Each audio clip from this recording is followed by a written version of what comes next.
everyone, this is Aditya and this is Aman and welcome to Steel Stallions. This is our 4th episode and today we have with us the two cars that are the longest rivals in the Indian market. It's been what, half a decade now? Yeah, it's been more than 5 years, around 6 years now. Both the cars have been rivaling with each other directly. And today we're going to look at it and finally decide which car stands really out, right? Right. Let's see if we can come to a very unanimous decision. It seems tough. Yeah. Because Cars- we've been long supporters of a Definitely. different car. So he has always been a fan of the Fortuner and I have always favored the Endeavour. So today we are going to be trying to convince each other for the other better car, which obviously is the Endeavour. Yeah. Let's see, because I still think that there is a reason that this sells more. So Yeah, okay. I don't know. Yeah, ठीक है, let's... both the cars are built on a very similar platform. They're both body on frame and both very sturdy SUVs. You can having both of them have very good off-road capabilities. Yes. In the end, it doesn't really matter which one you buy, but it should be the Fortuner. Okay, so just talking about the engine specifications, I'd say this one is actually a 2.8 liter Yes. and this one's a 3.2. The Ford has actually stopped making the 3.2 liter engine, and for that reason the resale value on these is actually increasing quite a bit since the past year because of the BS6 norms, and that's why Ford actually discontinued the 3.2 liter. But yeah, these are still in direct competition with each other because they're very competitive, and because with equal capabilities I'm sure that we can just test them out. Yeah, but that with the 3.2 and this with the 2.8, how Yeah. much power does that car produce? This one produces about 197 bhp, and it's got about 450 newton meters of torque. Well, the Fortuner does pretty much the same torque with the same engine specifications, although it's a bit low on power, 177 bhp, Okay. but it still gets 450 newton meters of torque, with which the auto gearbox really pulls you through the road. Yes. And the dimensions of these cars are also quite similar. They're almost identical to Almost identical. Yeah. The Endeavour is a bit longer, around let's say 45 millimeters. No, sorry, actually 200 millimeters, yes. And the width, if you just look at the cars, I'm sure the... It's pretty much similar, the width and the height. Yes. So let's move on. So the Fortuner does look a bit sporty with its sleeker elements. I could definitely agree to that. Yeah, I mean the Endeavour really is a bit boxy, as you can see. Yes. And for this sure. is not. This really looks sleek, sporty, and very Lexus-like. Yeah, that is something I really like about the Fortuner, because on the road, from far away, people don't know about cars. They think it's a Lexus. I mean, I'm not gonna lie. I mean, yeah, you could pass this off as a Lexus. You can pass them off. Especially because there are so many on the road right now with the Lexus bumpers. Yes, definitely the that. aftermarket ones. But even look at the side profile of the car. I mean, it looks very sporty and very sleek, with these lines just coming off the shoulder and going to the back, merging back there. But yes, coming down to the details, it carries bi-beam LED lights and 5 running DRLs, which really gives it certain road presence to the car. For sure. And from the sides, look at that, man. Look at the tires. I mean, very bulky What, you tires. like them? It's good. See, what's wrong with these tires? they're These are just good too- 17 inches wheels, right? I mean, Yeah. they could have been a bit bigger. Yes. But then you can't take it off road. I mean, you need that rubber there. I mean, 18 and 19 were still fine for off-road, but still, Maybe. yeah, that's a supposed Yes, you preference. can do that, but yeah. look at the shoulder line, man. These See, lines are I'm not complaining about the exteriors. This is a very well very designed good looking car, Yeah, right? for It sure. is a good looking car. It has an electric tailgate, which I think is the norm Yeah, of these days, right? Gives you beep sound. Wait, I have to unlock it first. you've got to unlock that. The Endeavour, on the other hand, has a sensor where you just kick underneath the boot lip. The sensor has been there for a while, and everybody but knows it's Fortuner no does use. not have it, right? It doesn't really work. I know, but it's an additional feature that you get. Okay, you finally managed to figure that out. I just had to unlock the car. It's okay. That is all. Yeah.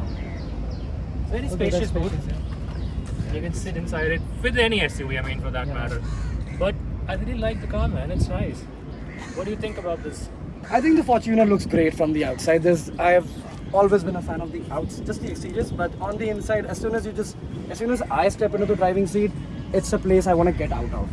I don't know. I just don't We'll like it move on at all. to that point later. Yeah. But yes, there's one thing I really think Toyota would do, like I want them to do, just give me electrically powered chairs, folding seats, man. I mean, we have to do Endeavour's it all got that manual. too. Endeavour's got that. And Endeavour has that, so that's Yeah. one point of the Endeavour. Only one.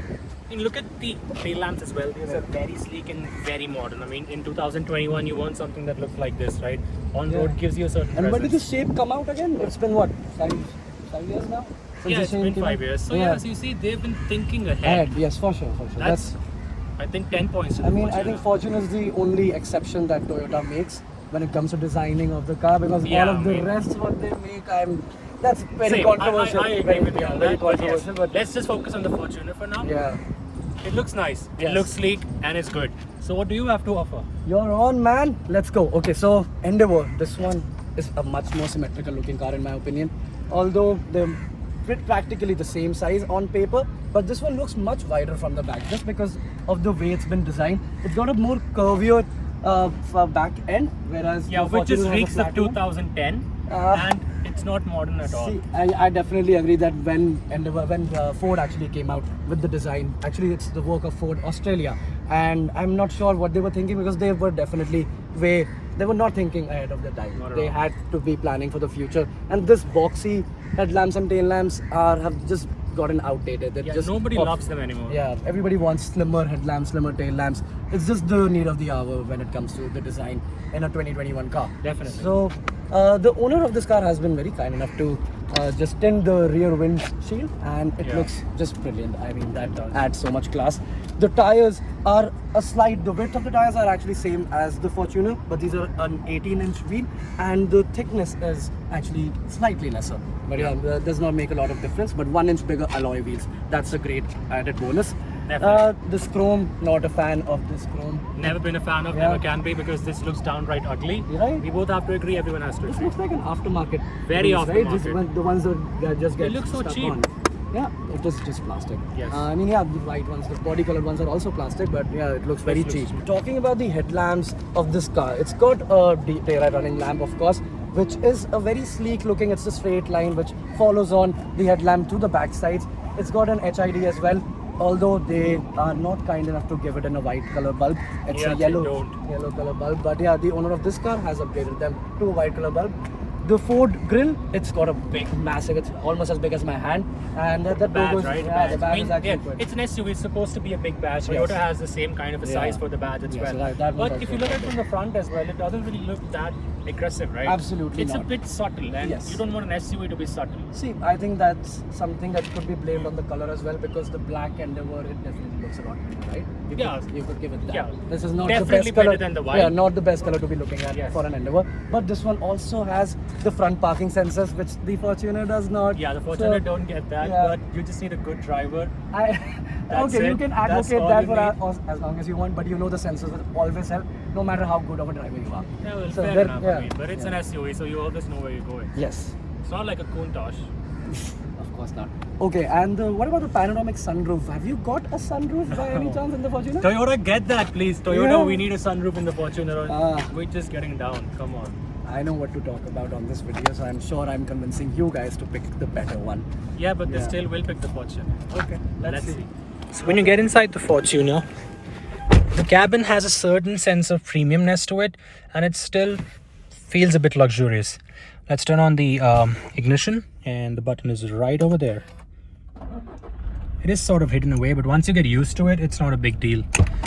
Right over here, we have the button for the rear parking sensors, which you can turn off, and these are for the electrically operated tailgate. You can turn those off as the car does feel premium. The one thing I really love about this are the paddle shifters, which really feel nice, and it adds a sense of sportiness to the sports SUV, the sports utility vehicle. So that really feels good. It feels premium, and all the leather all around the cabin is really nice. I mean, this is very soft touch. I mean, obviously there's hard plastic behind it, but it feels nice to touch, and this part is scratchy, and there's a lot of cost cutting done for that, but overall it's nice. I mean, you look at this, there's this wooden trim in the center console, and it really feels upmarket. Honestly, it's not a bad car to be in. It's a very nice car, but there are a lot of things which the Fortuner does lack, and at this price point we do expect, and that is a sunroof. I cannot emphasize on this enough, the sunroof. There is no sunroof on the Fortuner. We need that, Toyota. They've instead given you these rare AC vents, and they should really find another way to do that. The other thing where you spend a lot of time inside the car is with the infotainment system, and there is no Apple CarPlay or Android Auto with the Fortuner. You have to operate their own system, and even look at the navigation, it's so laggy. It's not something you want. I mean, obviously nothing can compete with the iDrive, but I did want some Apple CarPlay or Android Auto, so I can control this with my own phone, but sadly that does miss out. Apart from that, the audio quality is really nice. It does feel nice. The whole cabin, some people do prefer lighter colors like beige. Now Toyota has given you an option to do that, but I would still prefer this. The cabin feels very premium to me, and this brown makes that premiumness elevate to another level. Also on here on the top we have the sunglass holder, which again feels very, very cheap. A lot of cost cutting.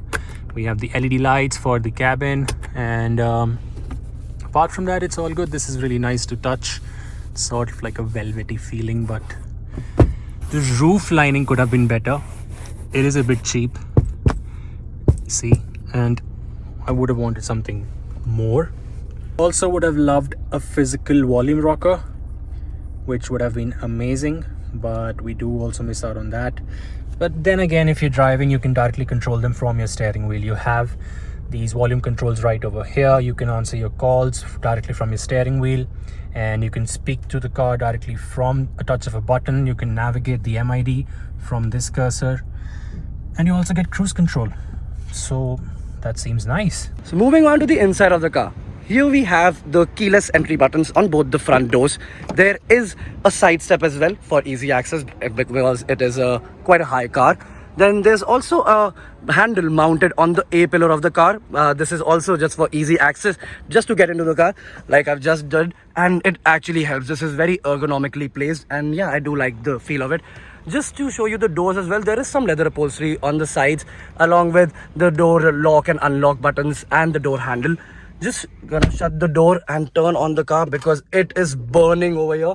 It is too warm right now, and the temperature as per the car is 35 degrees, which is not too high, but trust me, it feels a lot more than that. Talking about the inside of the car, I'm sure you all would agree that this is a great place to be in because of the high quality soft touch leather fabrics on the dash with the contrast stitching. This is a great touch in my opinion. Thank you, Ford, for just giving this to us, because not a lot of manufacturers focus on the tiniest of details, and I like it when some of them do, and I would give them the due appreciation that they deserve. So contrast stitching, plus from me. And it's got 10 speaker system. I'm just going to take you through that as well, and that it sounds absolutely magnificent. So yeah, it's over. It definitely matches the vibe of a BMW X1 or the likes of Volvo XC60 as well. So yeah, the speakers are quite good. It's got two tweeters on the A pillars. There's a speaker on every door. There's a speaker on the front here as well, and it bounces off the windscreen, so all of the sound just comes to the passengers in the front. These vents sort of remind me, this shape just reminds me of a Porsche Cayenne, to be honest, because it's also got a couple of vents over here. These are nice. These are nice to look at, although yeah, just making it plain would have looked pretty sober, but yeah, this is a great touch. And just talking about the 8-inch infotainment display over here, you can use this to control your music, control your climate. You can change all fan speed controller available on the screen also, as well as on the bottom using these buttons.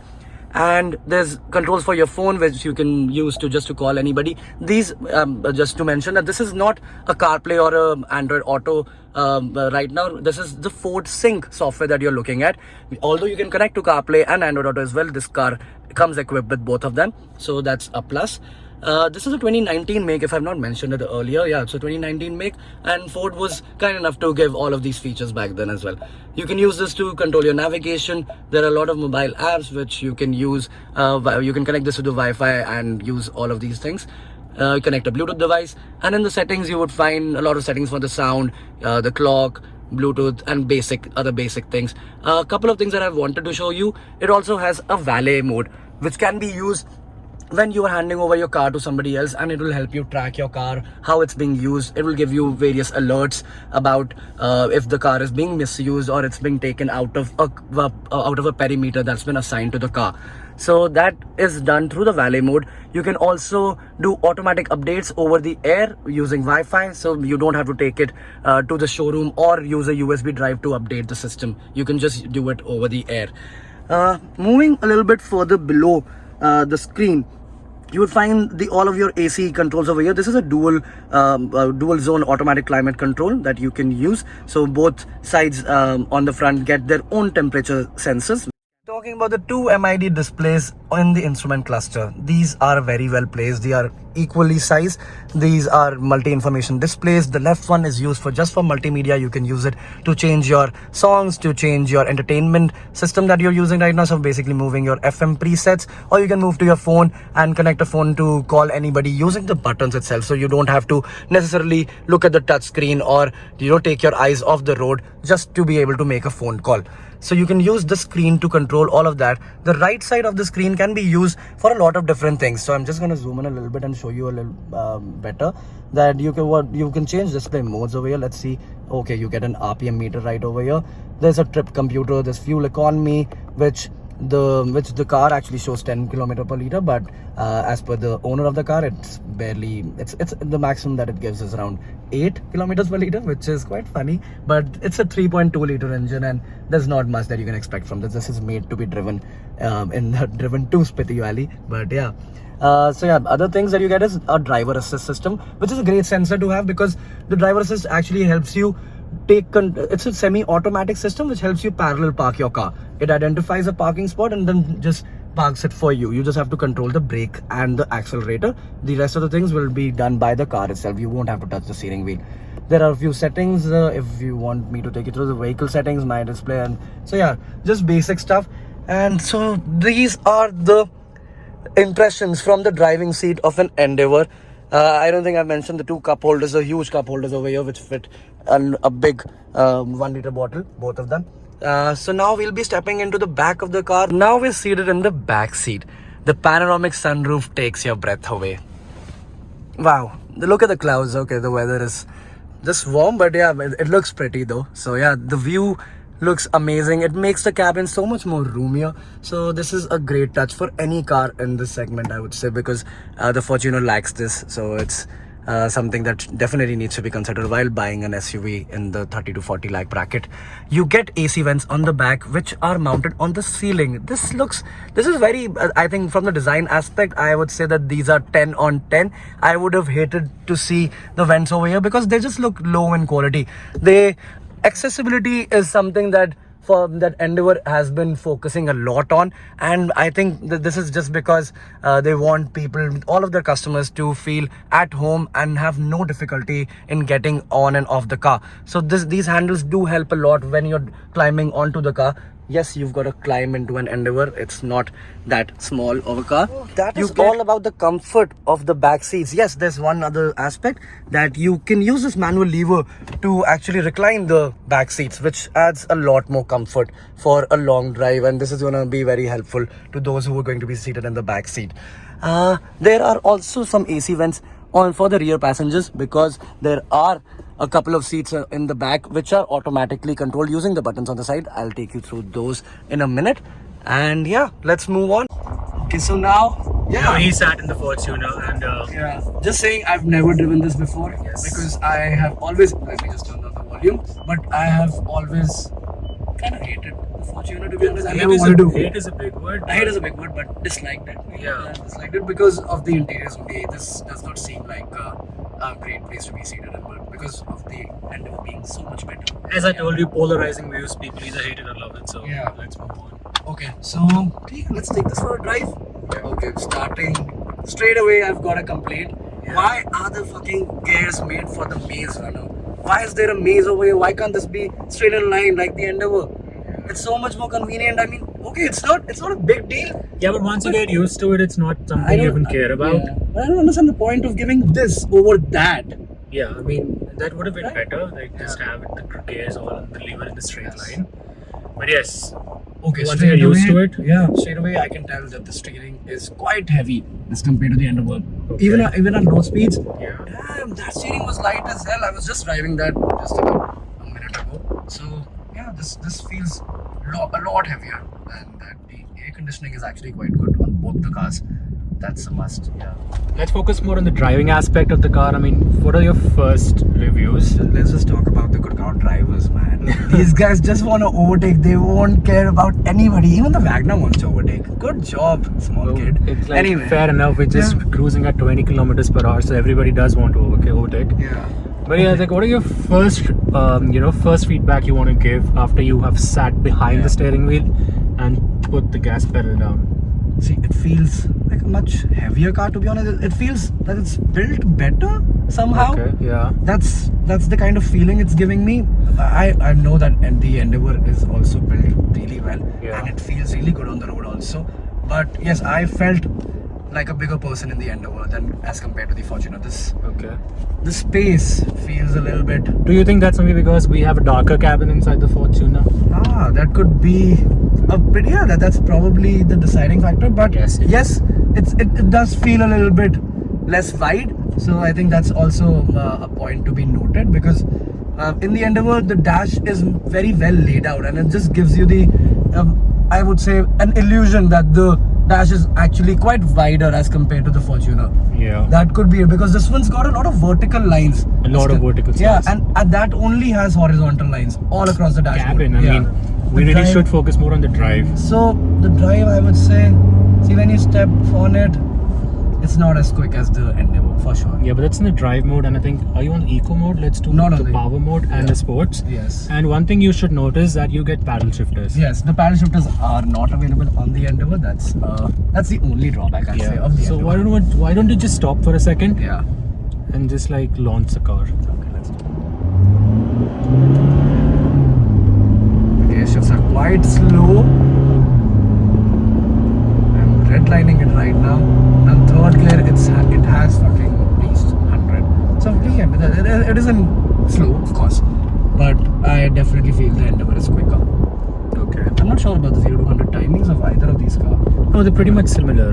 They're similar. Yeah. That one does feel a little bit quicker. I'm not sure what the reason could be, because it's a heavier car too. It's got a little bit more torque. It's 470 compared to the 450. Yeah, that also has 20 bhp more. Yeah, so 20 on each side. Yeah. But overall, I'd say, see, I'm definitely getting the hang of the Fortuner and the fan following all around it. I mean, I'm not against you guys, the Fortuner lovers, but to be honest, there are a lot of better competition in the market, and there are a lot of better alternatives. So to be very candid right now, I would say that Ford has used much better materials to produce the same things. Even the grille of the tweeter, I would say, this looks much cheaper as compared to the Endeavour. This looks like a 50 rupee one, that looks like a 500 rupee one. Okay. So I would say even the minutest of details, like even damn, that's got a vanity mirror over here, but 2 lamps on the side. Okay. Just the smaller details that I'm mentioning, these do matter a lot to the daily driver of this car, right? It would matter a lot because you've got to use these things on a daily basis. Yeah, fair enough. This feels like a cheaper variant of the Endeavour, but cheaper variant of the Endeavour. All things kept aside, I would say that the Fortuner looks great on the outside. Yeah. It even might look better than the Endeavour, I'm just saying that. But yeah, because it's got a much sleeker look, that's what we need in 2021. So now we're seated in the Endeavour, as you can tell by the obvious panoramic sunroof. Right? Obviously that's something that really Fortuner needs at this price tag, and the buyers do expect that from Toyota, but I don't know what do they think before doing that. Anyway, moving on, like the first impressions of this car inside, I'm not really so happy. I mean, I was much more comfortable in the Fortuner. The feedback what you get from the road is really nice. I mean, the steering wheel is very light, and it's very good to maneuver inside the city traffic. That is there, of course. So isn't that a plus? That is a plus, but I'm not really sure. Let's just count the pluses. No. I'm not sure if we can be that black and white right here, because I'm not sure how this steering wheel would feel when I'm driving at 150 on a highway. Okay, I need some feedback from the road. See, that's what the Endeavour does. When you're driving at high speeds, this steering wheel is not the same. It definitely stiffens up quite a bit, and that's how it differs from the Fortuner. It's got a heavy steering even at low speeds. We do not really need a heavy steering at low speeds, right? Yeah, definitely not. But yeah, coming Cool. around to the See? engine, Kind of the weird. 3.2cc engine, 3.2 liter, yeah. 3.2 liter engine, 200cc. Yeah. It really, like, you put your foot down. There is a bit of a lag, which you normally expect, but But look apart at from that torque. yes, it's really good. torque. Okay, what feels faster, the Fortuner or this? No, this feels really like it just wants to go. Yeah, right. The Fortuner takes its time. Exactly. This feels a lot faster. Although on paper they're not. The Endeavour isn't much quicker, but yeah, there's a brake curving. I just hope Wow. that. No, the brakes are quite good too. So yeah. No, you can I just relax, wanted yeah. better brakes too. Yeah. This should have had better brakes, Yeah. but I think it's just the pedal response. maybe yes. Yeah, the brakes are quite good, but yeah, the pedal takes quite a bit of time to just engage the brakes completely. Wow, instant kick in the back. It is. This just pushes you on your seat. What a car, The engine roars. right? It does. And right, it roars in the right manner. It's not like it's but the thing crying is, out loud. there- It's like what I've heard yeah, from the owner also. Like the owner Yeah. of the car actually also has a Fortuner yeah, with him. yeah, So he told me that there's a lot of engine noise in the Fortuner, yes, and when you're sitting inside the cabin, you don't really get that engine noise in the Endeavour. yeah. I don't really agree to that. I mean, Really, obviously there is a lot of power. I mean, I'm Yeah. not going to deny that. 197 horsepower, yeah. that's a lot, and you want that from Exactly. a car this size. I mean, I really value the design aspect a little bit more than the engine, but we've got both on the Endeavour, right? Because the design, Yeah, I if you prefer value this. design. Yeah, I value That's not design. something like you can't really like the Endeavour. I mean, it's okay. Then also it comes down to personal preferences. I like Yeah. my car cabins to be darker Yeah, than what this is. yeah. So yeah, kind of hate it. Okay, so we are still divided, and this will continue until the facelifts come out or the new generations. And Oh, don't get me wrong. I'm waiting for the new Endeavour to come Yes. with the Ford F-150 Raptor exactly, headlamps. right, that That would be happens, amazing. and then we're going to see a lot of people moving away from the Fortuners for sure. The Ford, Ford will pull forward because I don't see Toyota coming up with anything good in the near future.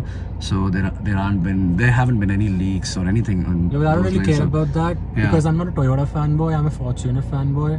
Okay. Yeah. So that's one step better than the rest of them who are just Toyota fanboys. Oh, Yeah, that's I one don't step even want to better. talk to those people. Yeah. Okay, cool. So yeah, that's one thing we've established. So maybe we're Toyota getting Etios Cross. I mean, what the fuck you think? we're getting to a consensus soon enough.